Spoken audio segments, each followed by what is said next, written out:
어머니의 눈물과 90분 후 영구 삭제될 국가방위 핵심 데이터들, 그리고 나를 향한 전직 NSA 요원의 비웃음. 이 모든 것이 12살인 내 어깨 위에 놓였어요. 저는 세상이 바다거북이라고 비웃던 그 느린 이름으로 이 차가운 전쟁에 뛰어들 수밖에 없었습니다. 이 이야기는 가난한 소년이 세상의 불의에 맞선 기적 같은 사연입니다.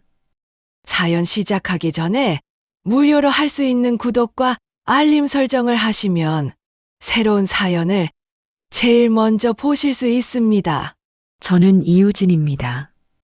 사람들은 저를 바다거북이라고 불렀어요. 느리고 둔하다는 뜻이었습니다. 하지만 저는 그 별명을 오히려 자랑스럽게 여겼습니다. 바다거북은 느리지만 결코 멈추지 않고 끝까지 목적지에 도착하니까요. 내가 이 슈퍼컴퓨터를 열 수 있다고? 좋아. 가능하다면 50억을 주지. 제임스 킹 회장의 목소리에는 절망이 섞여 있었습니다.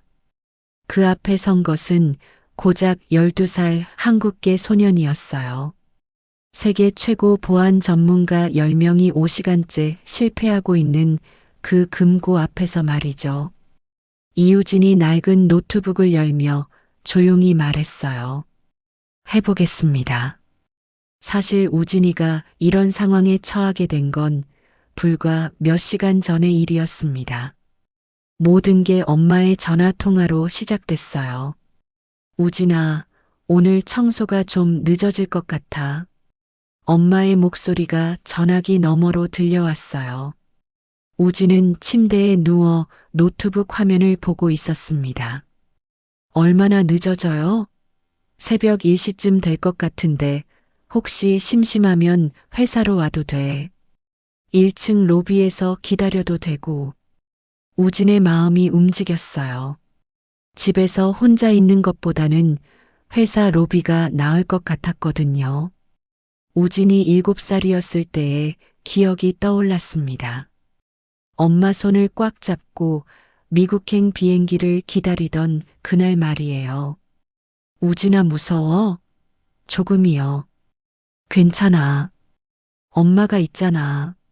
미국 가서 열심히 공부해서 훌륭한 사람 되자. 어린 우진은 고개를 끄덕였지만 실제로는 무서웠어요. 미국 학교에 처음 갔던 날이 생각났습니다. 다른 아이들이 가진 최신 태블릿과 노트북을 보며 우진은 충격을 받았어요. 엄마, 저도 저런 컴퓨터 갖고 싶어요.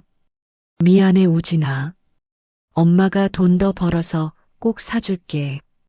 엄마의 목소리는 떨리고 있었어요. 우진은 그때부터 엄마 앞에서 갖고 싶은 걸 말하지 않았어요. 학교 점심 시간마다 우진은 도서관으로 향했습니다. 다른 아이들과 어울리기 어려웠거든요. 하지만 도서관의 컴퓨터는 우진을 반겨줬어요. 이 자리 누가 쓰나요? 아무도 안 써. 너 매일 여기 오는구나.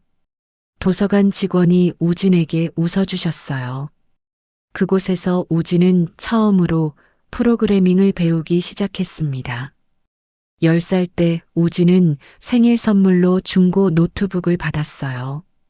화면에 줄이 그어져 있고 키보드 몇 개가 떨어져 나간 상태였지만 우진에게는 보물 같았어요. 엄마, 제가 게임 하나 만들었어요. 정말 어떤 게임인데? 화면에는 작은 픽셀 로봇이 돌아다니고 있었어요. 우진의 첫 작품이었습니다. 엄마의 눈가가 촉촉해졌어요. 그 이후로 우진은 밤늦도록 컴퓨터와 씨름했습니다. 유튜브 강의를 보고 해커 포럼에서 정보를 수집하고 직접 코드를 작성해 보며 실력을 키워갔어요. 우진아, 너무 무리하지 마. 건강이 먼저야. 엄마, 조금만 더요. 이거 거의 완성됐어요. 매일 밤 반복되는 대화였어요.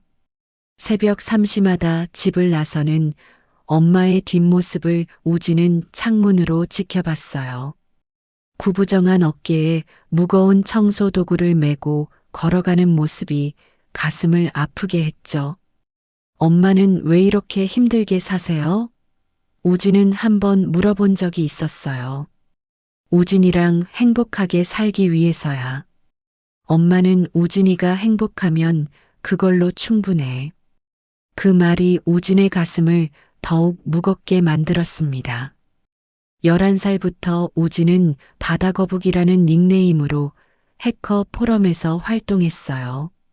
전 세계 해커들과 보안 문제를 논의하며 실력을 키웠어요.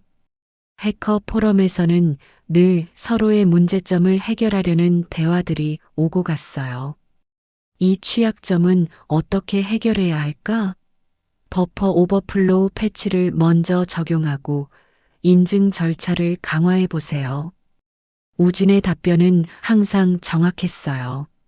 나이를 밝히지 않아서 아무도 그가 어린아이라는 걸 몰랐죠. 12살 때 우진은 실제 회사의 보안 문제를 해결해 줬습니다. 익명으로 취약점을 신고하고 해결책을 제시했어요. 바다거북님 정말 감사합니다. 덕분에 큰 사고를 막았습니다. 그 감사 메일을 받았을 때 우진의 온몸에 전율이 흘렀어요. 자신의 능력이 세상에 도움이 될 수 있다는 걸 처음 깨달은 순간이었습니다. 그렇게 우진은 버스를 타고 엄마가 일하는 퓨전 캐피탈로 향했습니다. 실리콘밸리의 야경이 창문 너머로 흘러갔어요. 1층 로비의 소파에 앉아 노트북을 열었을 때 지나가는 사람들의 대화를 우연히 들었어요. 양자 암호화가 완전히 꼬였어. 이런 경우는 처음이야. 시간 잠금까지 남은 시간이 얼마 없는데 어떻게 하지? 우진의 귀가 번뜩 섰습니다. 양자 암호화. 그건 자신이 요 근래 연구해 온 분야. 상황이 많이 심각한가? 우진은 혼잣말을 했어요.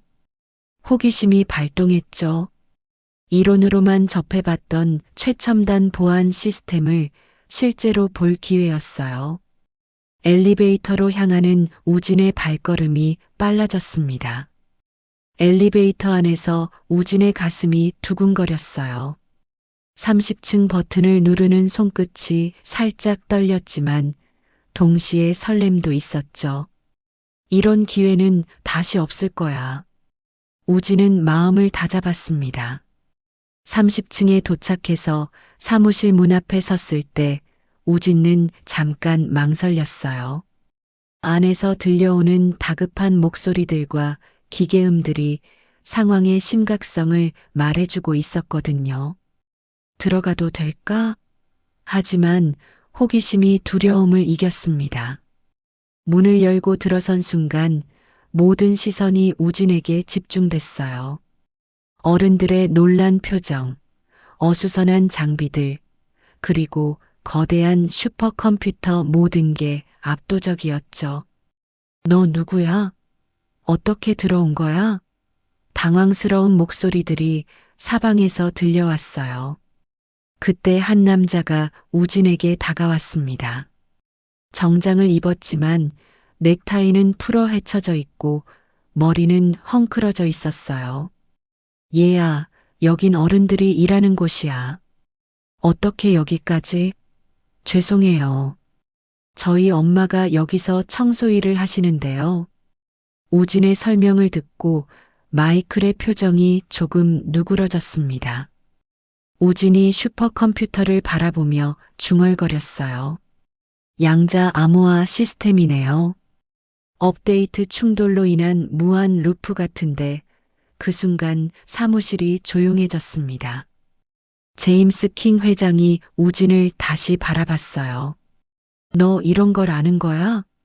우진이 고개를 끄덕였습니다. 바로 그때 운명을 바꿀 말이 튀어나왔어요. 제임스 킹 회장의 절망적인 목소리가 공기를 갈랐어요. 내가 이 금고를 열 수 있다고. 우진의 가슴이 쿵 떨어지는 기분이었습니다.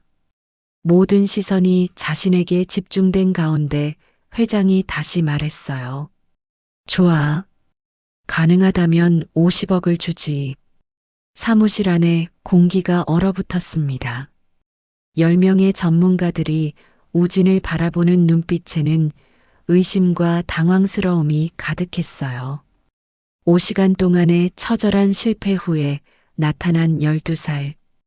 아이가 해결책이 될 수 있다는 건 그들에게는 모독처럼 느껴졌죠. 데이비드 박사가 가장 먼저 입을 열었습니다. MIT에서 20년간 암호학을 연구한 그였어요. 잠깐만, 정말 말이 안 되는 상황이네. 우리가 5시간 동안 풀지 못한 문제를 아이가 하겠다고.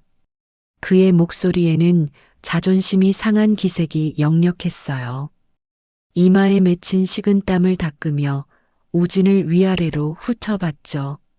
로버트 케이는 팔짱을 끼고 우진을 경계하는 눈빛으로 바라봤습니다.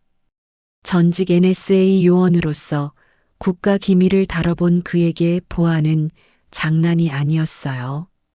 애송이가 뭘 안다고 나서는 거야? 이건 놀이가 아니라고. 케인의 목소리는 차갑고 날카로웠습니다. 그는 사무실을 왔다 갔다 걸으며 초조함을 감추지 못했어요. 제니퍼 화이트는 안경을 벗고 눈을 비비고 있었습니다. 양자 컴퓨팅으로 노벨상 후보에까지 오른 사람이었지만 지금은 자신감이 완전히 사라진 상태였어요. 이게 말이 되는 상황인가요? 우리가 뭔가 놓치고 있는 건 아닐까요? 그녀의 손가락이 떨리며 노트북 키보드를 만졌어요. 평생 자신 있어 했던 분야에서 벽에 부딪힌 충격이 컸죠. 데이비드는 우진을 바라보며 10년 전을 떠올렸습니다. 펠로 알토의 작은 차고에서 친구들과 함께 꿈을 키우던 시절 말이에요. 그때도 사람들은 그들을 무시했었죠. 스탠포드 갓 졸업한 애들이 뭘 할 수 있겠어? 하지만 그들은 해냈습니다. 지금의 퓨전 캐피탈을 만들어낸 거죠. 5년 전 구글과의 첫 계약을 따냈을 때가 기억이 났습니다. 손이 떨릴 정도로 기뻤던 순간이었어요. 우리가 해냈어. 정말 해냈다고. 사무실에서 직원들과 함께 소리 지르며 기뻐했던 그날 꿈이 현실이 되는 순간이었죠. 하지만 지금은 달랐습니다. 10년간 쌓아 올린 모든 것이 하룻밤 사이에 무너질 위기였어요. 500명의 직원들, 수백 명의 투자자들, 그리고 자신을 믿고 따라온 모든 사람들의 운명이 걸려 있었죠. 정말 이런 식으로 끝날 수는 없어. 제임스 킹 회장의 주먹이 저절로 꽉 쥐어졌습니다. 나스닥 상장은 단순한 돈의 문제가 아니었어요. 실리콘밸리에서의 입지, 회사의 신뢰도, 미래 투자 유치 모든 것이 걸린 일이었죠. 성공하면 회사 가치가 10배 이상 뛸 것이고 실패하면 모든 게 끝이었습니다. 그 거대한 슈퍼컴퓨터 안에는 회사의 생명줄이 들어 있었어요.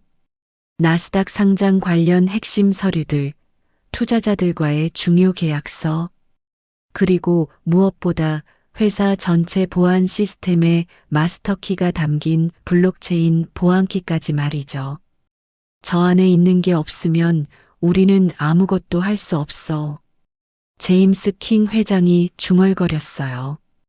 벽시계의 초침이 무자비하게 돌아가고 있었습니다.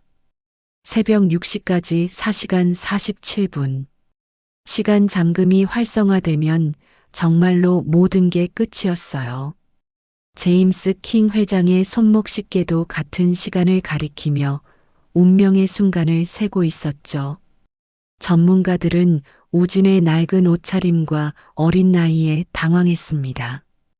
테이프로 붙여놓은 노트북 해진 청바지, 그리고 무엇보다 동양인 아이라는 사실이 그들을 더욱 의심스럽게 만들었어요. MIT 출신 암호학자 데이비드 박사가 비웃었습니다. 이게 무슨 농담입니까? 킹 회장님? 12살짜리 애를 데려오시다니. 우리는 지금 국가 안보가 걸린 상황입니다. 전직 NSA 요원 로버트도 냉정하게 말했습니다. 시간이 없어요. 이 아이한테 맡기는 건 자살 행위입니다. 하지만 킹 회장은 단호했습니다.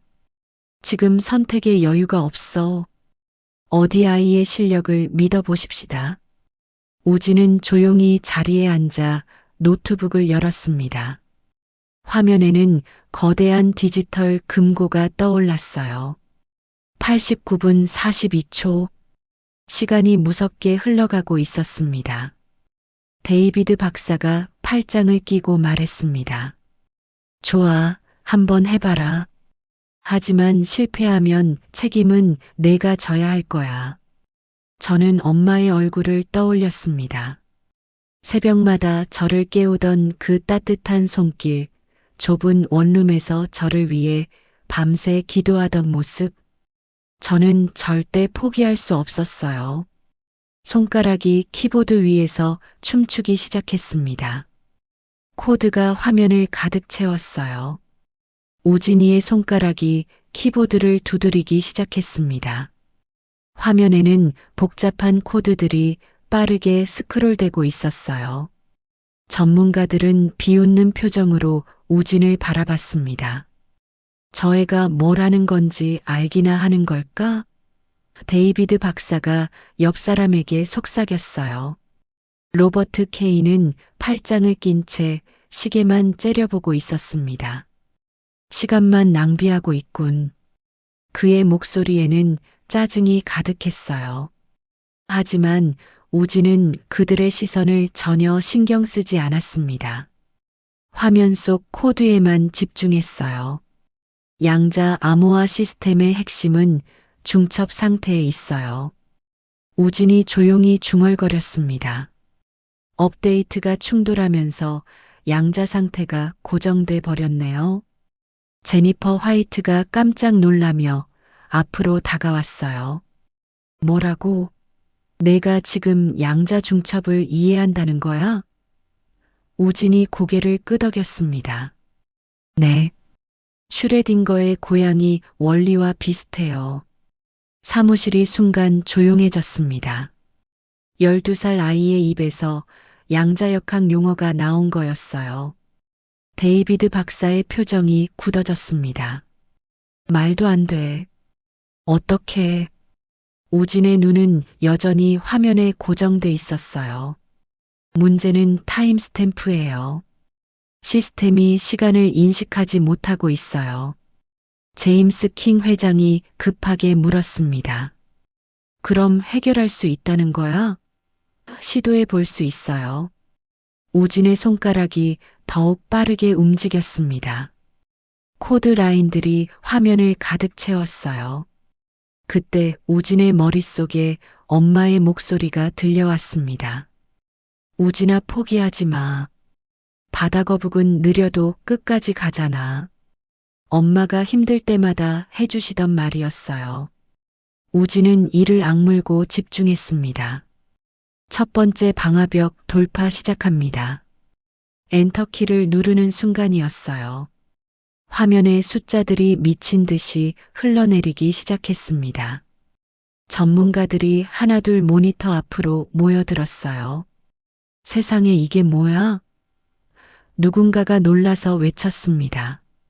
우진은 7개의 보안 레이어를 차례로 분석하고 있었어요. 각 레이어마다 다른 알고리즘이 적용돼 있었습니다.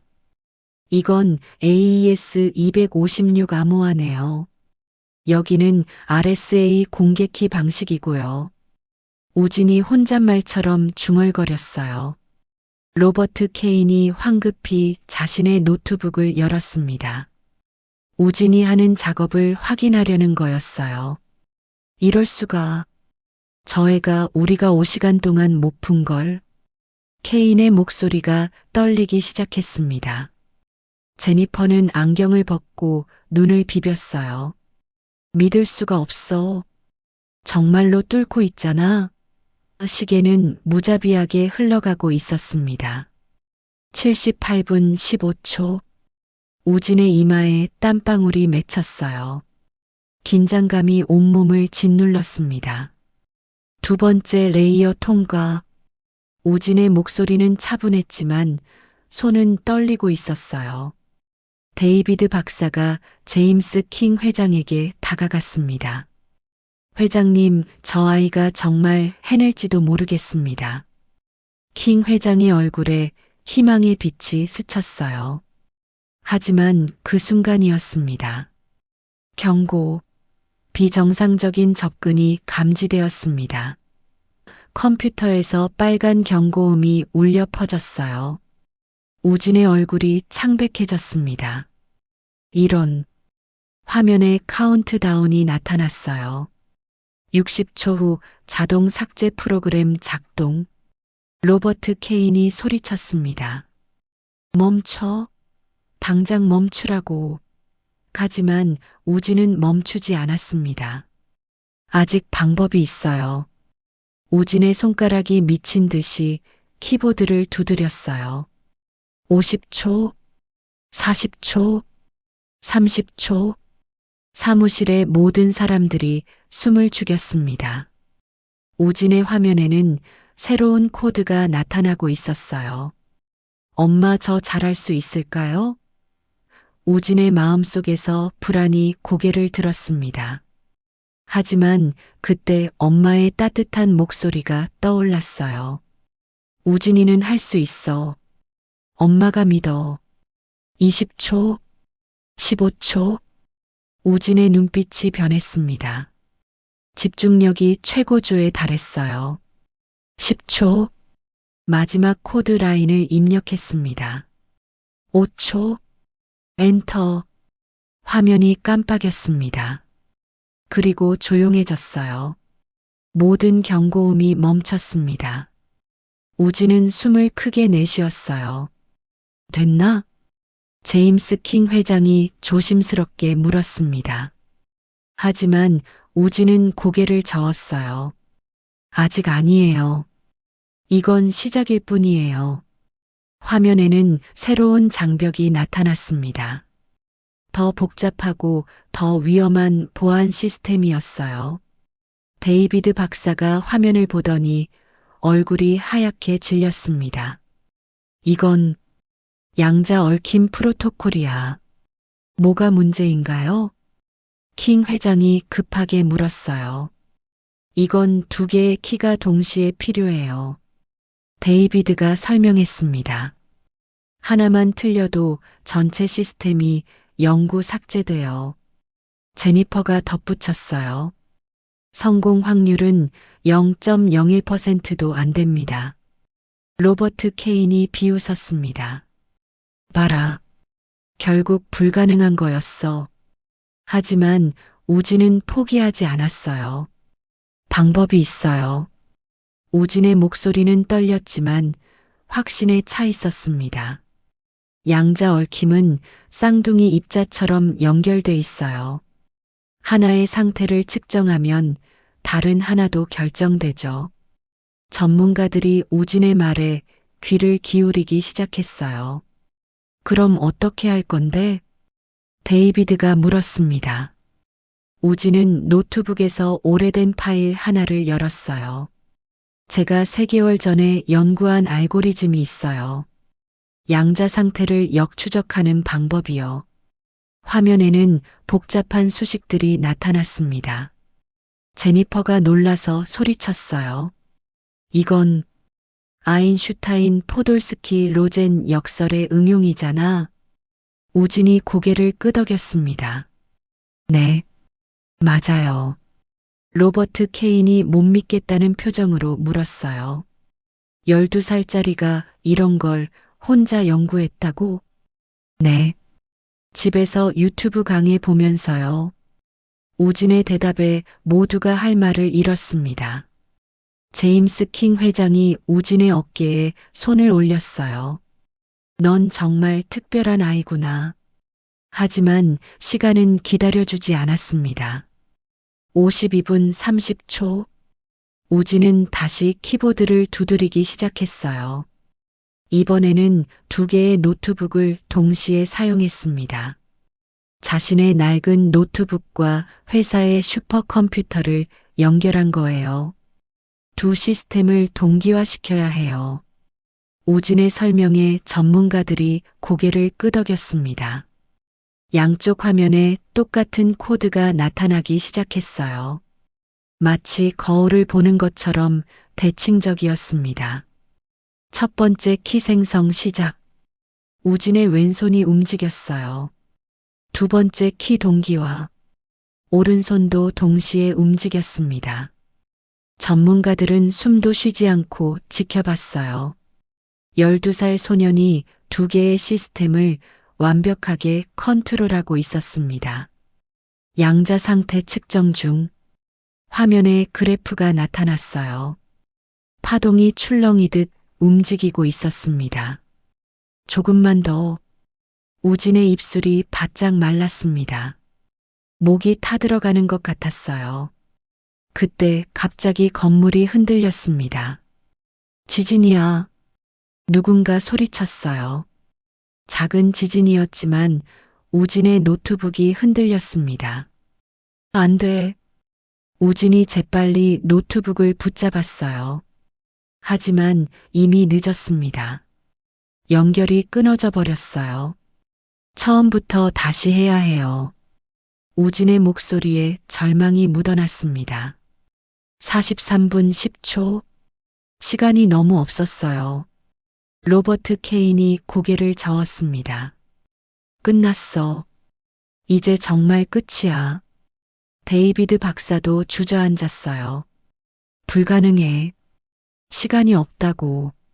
하지만 제임스 킹 회장은 우진을 바라봤습니다.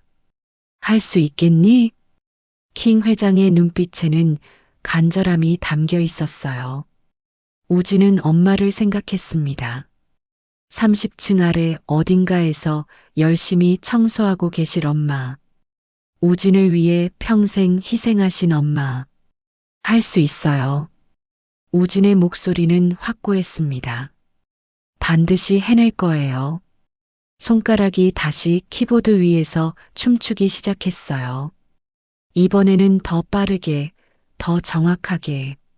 전문가들이 하나둘 우진의 뒤로 모여들었습니다.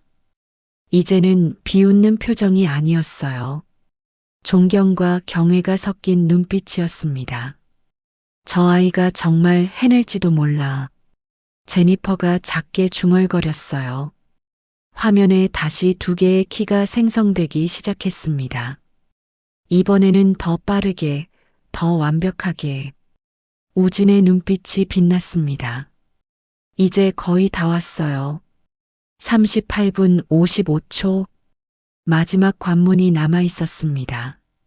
우진의 화면에 마지막 방화벽이 나타났습니다. 거대한 디지털 성벽 같았어요. 이건 뭐지? 데이비드 박사가 화면을 보더니 경악했습니다. 적응형 AI 보안 시스템이야. 제니퍼가 설명했어요. 공격 패턴을 학습해서 스스로 방어하는 시스템이에요. 로버트 케인이 허탈하게 웃었습니다. 우리가 5시간 동안 뚫지 못한 이유가 이거였어. 계속 패턴을 바꾸니까 같은 방법이 안 통했던 거야. 제임스 킹 회장의 얼굴이 다시 어두워졌어요. 그럼 어떻게 해야 하지? 우진은 잠시 생각에 잠겼습니다. 손가락이 턱을 가볍게 두드렸어요. AI는 학습하지만 감정은 없어요. 우진이 조용히 말했습니다. 예측할 수 없는 행동은 대응하지 못해요. 무슨 소리야? 데이비드가 물었어요. 혼돈 이론을 적용하는 거예요. 우진의 설명이 이어졌습니다. 나비 효과처럼 작은 변화가 큰 결과를 만들어요. AI는 패턴을 찾지만 완전한 무작위는 예측 못해요. 전문가들이 서로 얼굴을 쳐다봤습니다. 12살 아이가 양자역학에 이어 혼돈 이론까지 언급하고 있었어요. 정말 천재구나. 제니퍼가 감탄하며 말했습니다. 우진은 새로운 프로그램을 작성하기 시작했어요. 무작위 숫자 생성기를 만들고 있었습니다. 시스템에 예측 불가능한 신호를 보내는 거예요.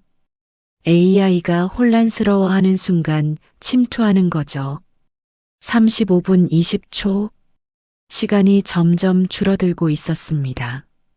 우진의 이마에서 땀이 흘러내렸어요. 긴장감이 극에 달했습니다. 프로그램 실행합니다. 엔터키를 누르는 순간이었어요. 화면에 수천 개의 랜덤 신호가 발사됐습니다. AI 시스템이 혼란에 빠지기 시작했어요. 효과가 있어. 데이비드가 흥분해서 소리쳤습니다. 하지만 AI는 빠르게 적응하고 있었어요. 학습 속도가 너무 빨라요. 우진이 초조하게 말했습니다. 더 강한 무작위성이 필요해요. 그때 우진의 눈에 뭔가 들어왔습니다. 창밖의 나무들이 바람에 흔들리고 있었어요. 저거예요. 우진이 소리쳤습니다. 자연의 무작위성을 이용하는 거예요. 우진은 건물 옥상의 기상 센서에 접속했어요. 바람의 속도, 온도 변화, 대기압 등을 실시간으로 가져왔습니다. 자연은 완벽한 난수 생성기예요. 이 데이터를 암호화키에 적용하기 시작했어요. AI 시스템이 완전히 혼란에 빠졌습니다.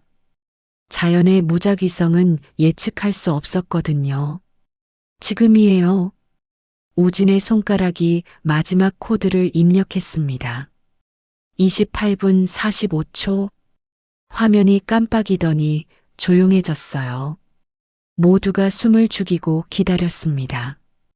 5초, 10초, 15초, 그리고 마침내 접근 허가됨. 초록색 글자가 화면에 떠올랐습니다. 해냈어. 제임스 킹 회장이 소리쳤어요. 전문가들이 환호성을 질렀습니다. 데이비드 박사가 우진을 껴안았어요. 넌 정말 천재야. 제니퍼는 눈물을 흘리고 있었습니다. 믿을 수가 없어. 정말로 해냈어. 로버트 케인도 다가와 우진의 손을 잡았어요. 내가 틀렸어. 넌 정말 대단한 아이야. 하지만 우진은 미소만 지었을 뿐이었어요. 아직 끝난 게 아니에요. 화면을 가리키며 말했습니다. 데이터를 복구해야 해요. 제임스 킹 회장이 고개를 끄덕였어요. 그래. 부탁한다. 우진은 다시 집중했습니다. 금고 안의 데이터를 하나씩 꺼내기 시작했어요. 나스닥 상장 서류, 투자 계약서, 블록체인 보안키, 모든 파일이 무사히 복구됐습니다. 완료했어요. 우진이 마지막 파일을 저장하며 말했습니다. 사무실이 환호성으로 가득 찼어요. 제임스 킹 회장이 우진의 두 손을 잡았습니다. 넌 우리 회사를 구했어. 500명의 직원들을 구한 거야. 킹 회장의 눈가가 붉어졌어요. 약속대로 50억을 주겠어. 우진은 고개를 저었습니다. 필요 없어요. 모두가 놀라서 우진을 바라봤어요. 뭐라고? 저는 그냥 도와주고 싶었어요. 우진의 목소리는 작았지만 진심이 담겨 있었습니다. 제임스 킹 회장은 잠시 말을 잃었어요. 그리고 우진의 어깨를 토닥였습니다. 넌 정말 특별한 아이구나. 그때 문이 열리며 누군가 들어왔습니다. 우진아. 우진의 엄마였어요. 청소 도구를 든 채 놀란 표정으로 서 있었습니다. 엄마. 우진이 엄마에게 달려갔어요. 엄마의 품에 안긴 순간 눈물이 터졌습니다. 긴장이 풀리면서 그동안 참았던 두려움이 쏟아져 나왔어요. 잘했어, 우진아. 정말 잘했어. 엄마가 우진의 머리를 쓰다듬으며 말했습니다. 다음 날 아침이었습니다. 우진은 좁은 원룸에서 눈을 떴어요. 어젯밤 일이 꿈만 같았습니다. 하지만 책상 위의 명함이 현실을 증명했어요. 제임스 킹 회장의 명함이었습니다. 엄마가 아침을 준비하고 계셨어요. 엄마 전 정말 돈이 필요 없어요. 우진이 다시 한번 말했습니다. 그래도 회장님이 꼭 주고 싶어 하시는데 엄마의 목소리에 걱정이 묻어났어요. 그럼 장학금으로 받을게요. 우진이 제안했습니다. 나중에 제가 공부하는데 쓰고 싶어요. 엄마는 우진을 꼭 안아주셨어요. 우진아, 엄마는 내가 정말 자랑스러워. 일주일 후였습니다. 제임스 킹 회장이 직접 우진의 집을 찾아왔어요. 좁은 원룸을 보며 킹 회장은 말을 잃었습니다. 이런 환경에서 그런 천재가. 킹 회장이 중얼거렸어요. 우진아, 내게 부탁이 있어. 무슨 부탁이세요? 우리 회사의 보안 자문이 되어줄래? 킹 회장의 제안에 우진은 놀랐어요. 저 아직 12살이에요. 나이는 중요하지 않아. 실력이 중요하지. 킹 회장이 웃으며 말했습니다.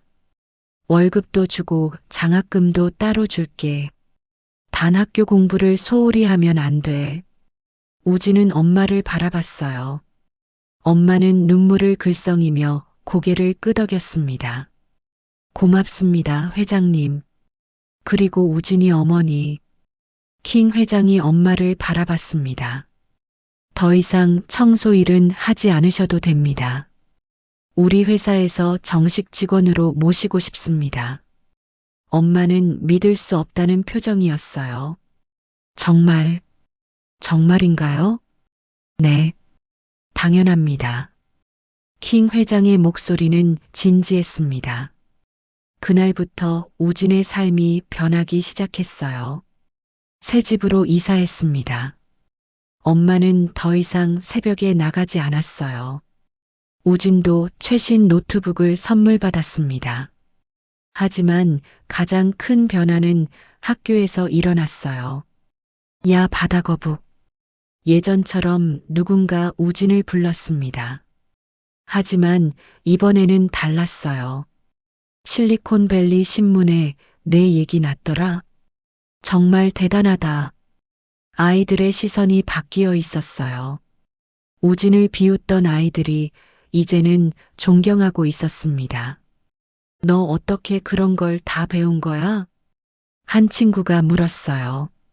도서관에서, 그리고 유튜브에서. 우진이 수줍게 대답했습니다. 나도 프로그래밍 배우고 싶은데 가르쳐 줄래? 물론이지. 우진의 얼굴에 환한 미소가 번졌어요. 처음으로 친구들과 어울리는 시간이 생겼습니다. 점심시간에도 더 이상 혼자가 아니었어요. 하지만 우진은 도서관을 잊지 않았습니다. 여전히 방과 후에는 도서관에 들렀어요. 우진아. 도서관 직원이 반갑게 인사했습니다. 신문에서 봤어. 정말 자랑스러워. 여기서 배웠잖아요. 다 선생님 덕분이에요. 우진이 고개를 숙였습니다. 3개월 후 우진은 특별한 프로그램을 완성했어요. 청소 노동자들을 위한 자동화 시스템이었습니다. 엄마가 힘들어하던 일들을 줄여주는 프로그램이었죠. 우진아, 이게 뭐니? 엄마가 물었어요. 엄마 같은 분들이 덜 힘들게 일할 수 있도록 만든 거예요. 로봇이 위험한 일을 대신하고요. 사람들은 관리만 하면 돼요. 엄마는 우진을 꼭 껴안았습니다. 우진아, 넌 정말 훌륭한 아이야. 그 프로그램은 큰 반향을 일으켰어요. 여러 청소 회사에서 도입하고 싶어 했습니다. 우진은 그 돈으로 장학재단을 만들었어요. 가난하지만 꿈이 있는 아이들을 돕고 싶어요. 우진의 말에 제임스 킹 회장도 동참했습니다. 바다거북 장학재단이 설립됐어요. 매년 100명의 학생들에게 장학금을 주기로 했습니다. 1년 후 우진은 13살이 됐습니다. 하지만 이미 실리콘밸리의 전설이 돼 있었어요. 12살의 퓨전 캐피탈을 구한 천재 해커. 신문마다 우진의 이야기를 다뤘습니다. 하지만 우진은 겸손했어요. 저는 그냥 엄마를 돕고 싶었을 뿐이에요. 인터뷰할 때마다 같은 대답이었습니다. 그리고 항상 덧붙였어요. 바다거북은 느리지만 포기하지 않아요. 그게 제가 배운 가장 중요한 교훈이에요. 어느 날 우진은 엄마와 함께 공원을 산책했어요. 엄마 행복하세요? 우진이 물었습니다. 당연하지. 세상에서 제일 행복해. 엄마가 웃으며 대답했어요. 엄마, 저도 엄마 덕분에 행복해요. 엄마가 포기하지 않으셨으니까 저도 포기하지 않았어요. 두 사람은 서로를 꼭 안았습니다. 저녁 노을이 아름답게 물들고 있었어요. 우진은 하늘을 보며 생각했습니다. 앞으로도 더 많은 사람들을 돕고 싶어. 엄마처럼 힘든 사람들에게 희망을 주고 싶어. 바다거북의 여정은 이제 시작일 뿐이었습니다. 느리지만 꾸준하게, 포기하지 않고 끝까지. 그렇게 우진은 자신의 길을 걸어갈 거예요. 12살 소년의 작은 용기가 500명의 운명을 바꿨습니다. 가난은 꿈을 막을 수 없었어요. 엄마의 사랑과 포기하지 않는 마음이 기적을 만들었습니다. 바다거북처럼 느려도 괜찮습니다. 포기하지 않고 한 걸음씩 나아간다면 언젠가는 목적지에 도착할 수 있으니까요. 당신의 자녀도 당신 자신도 포기하지 마세요. 오늘도 묵묵히 걸어가는 모든 분들을 응원합니다. 구독과 좋아요를 눌러주세요.